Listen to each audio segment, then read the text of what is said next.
Helo a chroeso'n webinar. Dros y chwarter awr nesaf, byddwn yn trafod sut i gael mynediad at eich teclyn ymchwil EBSCO, sut i chwilio, cadw a rhannu eich darganfyddiadau, a byddwn yn siarad am meddwl mawr, sef ein clwb misol sy'n argymell llyfrau a chyfnodolion. Mae EBSCO yn llyfrgell ar-lein o erthyglau wedi'u hadolygu gan gymreiriaid, cyfnodolion ac e-lyfrau. Byddwch yn gallu cael mynediad at gyfoeth o erthyglau ar ystod eang o bynciau addysgol ac addysgegol a'i cadw yn eich cyfrif, neu lawrlwytho i chi gael mynediad arnynt ar eich dyfais. Yn aml, mae cyfnodolion yn cynnwys diweddariadau wrth i rifynnau newydd gael eu cyhoeddi, felly mae cynnwys newydd ar gael i chi'n gyson. Mae EBSCO ar gael i chi drwy eich pasbort dysgu proffesiynol a gellir cael mynediad ato drwy eich cyfrif fy-ECEG-A. I fynd i'ch cyfrif, ewch i wefan ECEG-A, sef www.eceg.cymru. Cliciwch ar yr opsiwn mewn gofnodi fy-ECEG-A sydd yng nghanol brig y dudalen a rhowch manylion i'ch cyfrif. Os nad oes gen eich gyfrif, dewiswch yr opsiwn i greu un. Nodwch naill ai eich rhif cyfeiriad athro neu eich rhif yswiriant gwladol, y cyfeiriad e-bost sydd gennym ar eich cyfer, a dewiswch enw defnyddiwr. Os byddwch chi'n parhau i gael trafferth oedd geisio creu eich cyfrif neu'n cael mynediad ato, cysylltwch â ni. Ar ôl i chi fewn gofnodi eich cyfrif, dewiswch yr opsiwn ar gyfer eich pasbort dysgu proffesiynol a bydd y ddolen i EBSCO ar eich dangosfwrdd. Gallwch fewn gofnodi i EBSCO drwy broses gofrestru intro. Bydd hyn yn mynd â chi i hafan EBSCO. Yma, mae blwch chwilio sy'n gweithio fel unrhyw chylotwr tebyg. Gallwch chi ddefnyddio i ddod o hyd i awduron, teitlau, allweddeiriau a mwy. Gadewch i ni ddechrau gyda'r awdur Tony Osgood.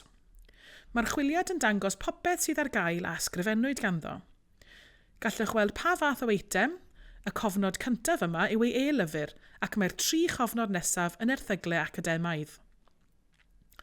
Wrth edrych ar yr e-lyfr, gallwn weld bod y testun llawn ar gael mewn fformat PDF a fformat EPUB, ac wrth glicio ar y fersiwn PDF, gallwch weld bod y llyfr cyfan ar gael i chi. Down yn ôl yn fuan at yr opsiynau sydd ar gael i chi i gadw a lawrlwytho eich darganfyddiadau. Gan fynd yn ôl at yr opsiwn chwilio, gallwch chwilio yn ôl pwnc hefyd. Wrth roi cyrheiddiad yn y bar chwilio, gallwch weld ei fod yn gwneud awgrymiadau.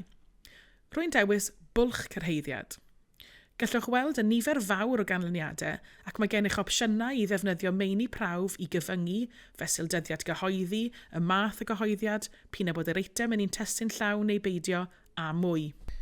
Rwy'n clicio ar yr opsiwn chwiliad newydd eto ac yn cael golwg sydyn ar y chwiliad manwl sy'n rhoi llu o opsiynau i chi ei defnyddio os oes angen cyfyngu ar y chwiliad. Gallwch gyfuno eitemau megis pwnc, awdur, dyddiad gyhoeddi, iaith a mwy. Y ddau adnodd mwyaf sydd ar gael i chi yw e-lyfrau a chyfnodolion. Dewch i ni ddechrau gydag e-lyfrau gan edrych ar Make It Stick gan Peter Brown et al. O'r canlyniadau chwilio, gallwch weld bod gennym fynediad i destun llawn y llyfr. Ar ôl ei agor fel PDF, gallwn liwio drwy'r llyfr gan ddefnyddio'r rhestr penodau ar ochr chwith y dudalen. Mae holl gynnwys y llyfr ar gael i chi ei ddarllen yn eich amser eich hun. Gallwch weld a lawrlwytho pob pennod o'r llyfr. Yn ogystal ag e-lyfrau, mae EBSCO yn rhoi mynediad i chi i ystod o gyfnodolion ymchwil a gaiff ei diweddaru'n rheolaidd.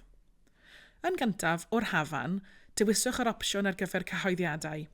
Unwaith eto, bydd nifer o opsiynau chwilio ar gael i chi, gan alluogi chwiliadau fesul enw cyhoeddiad, pwnc neu allweddeiriau penodol. Dewch i ni chwilio am deitl penodol yn gyntaf, gan ddefnyddio'r British Education Research Journal fel enghraifft. Os edrychwch chi ar ochr dde'r dudalen, gallwch weld yr holl flynyddoedd sydd ar gael, ac os awn i'r flwyddyn 2022, gallwch weld yr rhifynnau sydd ar gael. Rwy'n dewis fersiwn mis Ebrill 2022. Gallwch weld bod yr holl erthyglau ar gyfer y cyfnodolyn ar gael i chi ei darllen yn llawn, neu ei lawrlwytho os hoffech chi cadw i'w darllen wedyn.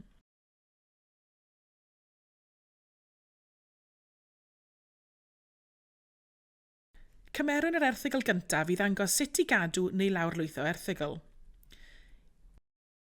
I gadw erthygl o fewn EBSCO, cliciwch ar y botwm folder. Dyma fan ar gyfer yr holl eitemau y byddwch yn eu cadw a gallir mynd iddo o'r bar uchaf ar unrhyw adeg. Mae'r holl eitemau rydych wedi eu cadw yn aros yn y ffolder hyd nes i chi ddewis eu gwaredu.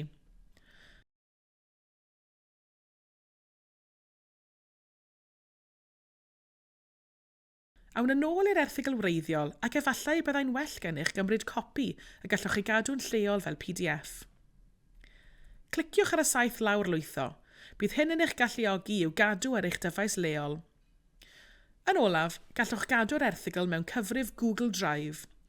Cliciwch ar y symbol gyriant a bydd hwn yn agor tudalen mewn gofnodi ar wahân. Wedi i chi fewn gofnodi, bydd yr erthygl yn cael ei chadw'n awtomatig yn eich cyfrif Google Drive. Os ydych chi'n chwilio am ysbrydoliaeth, mae ECG yn gwneud argymhellion misol ar gyfer llyfrau ac erthyglau y gallwch ddod o hyddynt drwy eich cyfrif EBSCO. Bydd y ddolen i meddwl mawr ar gael i chi yn y nodiadau. Gadewch i ni gymryd yr eitem gyntaf fel enghraifft. Gallwn roi naill ai enw'r teitl neu'r awdur yn y bar chwilio, ac mae'r erthygl gyfan ar gael i chi. Fel yn yr enghreifftiau blaenorol, gallwch weld a chadw pob pennod.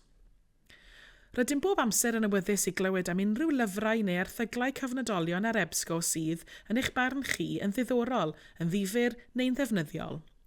Os oes gyda chi unrhyw argymhelliad yr hoffech ei rannu, cysylltwch â ni.